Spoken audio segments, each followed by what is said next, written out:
आज जिस तरीके से वातावरण की स्थिति है, हम सब अभी चर्चा कर रहे थे कि Delhi greenest capital of world के रूप में पहचान जिसने बनाई, आज हालात ये हैं कि लगातार AQI का जो सूचकांक है वो 400 के पार लगातार चल रहा है और उसको सिर्फ अगर कंट्रोल करने की कोई कोशिश हो रही है तो ये कोशिश हो रही है कि उस डेटा को मैनिपुलेट कैसे करें। जहां पर मॉनिटर्स लगे हैं वहां पर छिड़काव करके आप दिल्ली के वातावरण को बेहतर नहीं कर सकते। आपको समय रहते यदि चर्चा करते, पड़ोसी राज्यों से चर्चा करते, आप ग्रैप 2 ग्रैप 3 समय रहते लगाते तो शायद ये स्थिति नहीं बनती। आप यमुना की सफाई की बात करते हैं, यमुना की सफाई के हालात आपके और हमारे सबके सामने हैं।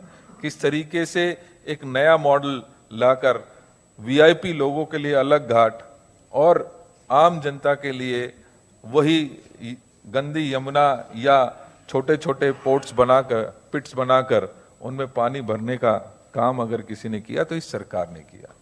मैं आप सबसे यही कहना चाहता हूं कि ये आज इस बात की चिंता भी बहुत जरूरी है कि अकेले दिल्ली में लगभग 17,188 मौत सिर्फ और सिर्फ पोल्यूशन की वजह से होती है हर साल।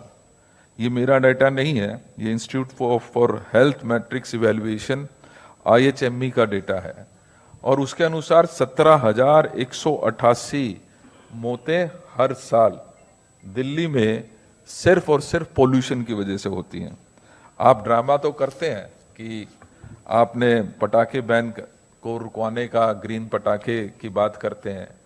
आप को सोचना पड़ेगा कि दिल्ली को अगर बेहतर बनाना है तो दिल्ली के ग्रीन कवर को बढ़ाना पड़ेगा। इस सरकार ने अगर कुछ किया है तो सबसे पहले पेड़ों के काटने की परमिशन देने का काम किया।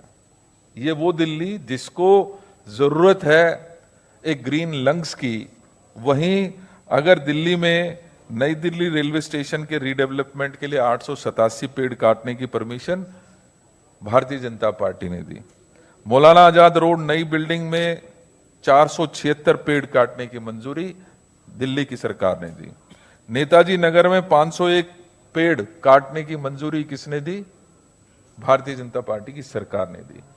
तो आपको यह सोचना पड़ेगा कि आप दिल्ली को किस ओर लेकर जा रहे हैं। आज जरूरी है कि हमारे जो वातावरण को, जो बहुत महत्वपूर्ण एक मुद्दा है, सभी के लिए बहुत महत्वपूर्ण है और विशेष रूप से मैं कहूँगा कि 90% जो जनता है उसके लिए बहुत ज़्यादा दिक्कतें आज के वातावरण की वजह से हो रही हैं। हम जो पैसे वाले लोग हैं, जो एफ्लुएंट लोग हैं, जो रिसोर्सेज वाले लोग हैं, वो तो एयर प्यूरिफायर्स अपने घर में लगाकर काम चला सकते हैं, लेकिन वो झुग्गी वाला व्यक्ति, वो उसकी हालत क्या होगी, उसके बच्चों की हालत क्या होगी, हम और आप वो उसको इमेजिन शायद नहीं कर सकते। लेकिन सच्चाई यही है कि इस सरकार को अपने कर्मचारियों की चिंता तो है। ग्रैप 3 लगाने के बाद 50% हाजिरी की बात तो की आपने, लेकिन जो स्कूल में जाने वाले बच्चों के बारे में आपने छुट्टी तक घोषित नहीं की। आपने सिर्फ प्राइमरी स्कूल के बच्चों की चिंता करते हुए उनको छुट्टी दी, लेकिन सीनियर सेकेंडरी और सेकेंडरी स्कूल के बच्चों की छुट्टी अनाउंस करना आपने ठीक नहीं समझा। मैं स्वास्थ्य सेवाओं की बात करूं, उसके लिए भी आप सब जानते हैं, अभी हमने वीडियो में भी बड़े विस्तार से बताया किस तरीके से समयबद्ध तरीके से हमने जो इंफ्रास्ट्रक्चर था उसको बेहतर किया, हॉस्पिटल्स नए बनाए, हमने बेड्स नए ऐड करने का काम किया।